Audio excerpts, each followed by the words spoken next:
कल एक बेशर्म आदमी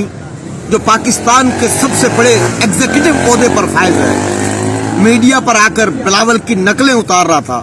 कि बारिश होती है तो पानी होता है और अगर ज्यादा बारिश आती है तो ज्यादा पानी होता है। आज पाकिस्तान में कोई भी शख्स नहीं है उस बेशर्म को ये बताने वाला कि ये तुम्हारे ही अल्फाज हैं कि जब करप्शन होता है तो महंगाई बढ़ती है और ज्यादा करप्शन होता है तो महंगाई ज्यादा बढ़ती है। आटा 70 रुपए किलो मिल रहा है और तमाम अशिया महंगाई का जो लेवल है वो पूरा पाकिस्तान जानता है। और तुम्हारे चेहरे से उस एमनेस्टी इंटरनेशनल ने जिसके हवाले दे देकर तुम बरसरे इक़्तिदार आए थे, उसने नकाब उतार कर फेंक दिया। लेकिन सलाम है इस पाकिस्तानी कौम को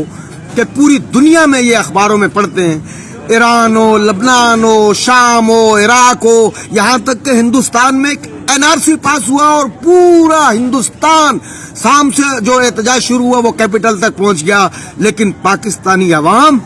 यहाँ 7-7 साल की बच्चियों को रेप कर दें आप, यहाँ रात की तारीकी में ढाटे पहनकर रियासती इदारों के लोग आए और बेगुनाह लोगों को उठाकर ले जाएं, यहाँ एमनेस्टी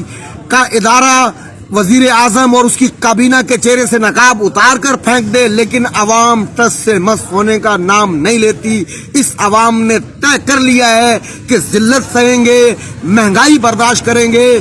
तजलील सहेंगे, लेकिन हमने एहतजाज नहीं करना। और अवाम के साथ साथ उनकी जो हलीफ पार्टियां हैं, सलाम है उनको भी कि इस रिपोर्ट के आने के बाद वो भी महज इसलिए इस पार्टी के साथ बैठी हुई है कि उनको चंद टिक्के, कुछ रुपए, कुछ पैसे उनको मिल जाएंगे। ये मुल्क ऐसे चल रहा है, पता नहीं ये मुल्क कब तक ऐसे चलता रहेगा।